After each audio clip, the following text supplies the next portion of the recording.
5 choses que vous devez toujours garder privées. En numéro 1, vos projets. Vous devez toujours garder vos projets privés. Ou alors, vous parlez de vos projets à des personnes de votre entourage qui sont fiables, qui peuvent vraiment vous booster dans ce projet et qui peuvent vraiment vous pousser. Et je vous conseillerais même de parler de vos projets à des inconnus, à des personnes qui sont un peu plus éloignées de votre cercle proche, pour récolter des avis fiables, qui ne sont pas biaisés, et avoir de vrais retours, et que ça puisse vraiment être une plus-value pour vos projets.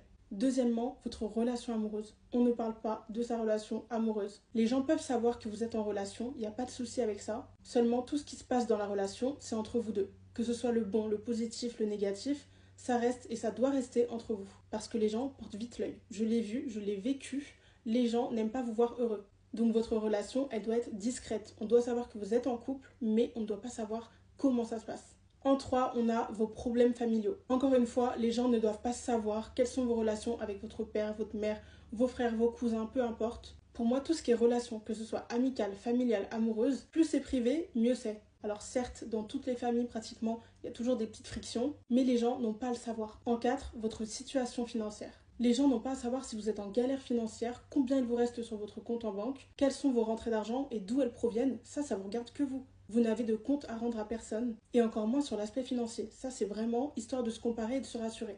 Et peu importe les spéculations, les choses qui peuvent être dites, ça vous regarde, vous et vous. Et enfin, les gens ne doivent pas savoir où vous en êtes dans vos objectifs de vie. Est-ce que vous êtes à 70, 20, 30% de l'atteinte d'un objectif? Est-ce que vous êtes en phase avec vous, votre croissance personnelle? Ils ne doivent pas savoir. Tout ce qui est développement personnel, votre mental, votre croissance personnelle, ça vous regarde encore une fois que vous. Parce que les gens n'aiment pas vous voir évoluer et grandir mentalement. Donc voilà les 5 choses qu'il faut vraiment garder pour soi. Bien sûr, il y a un juste milieu, vous pouvez en parler, mais moins vous le faites, mieux vous vous portez.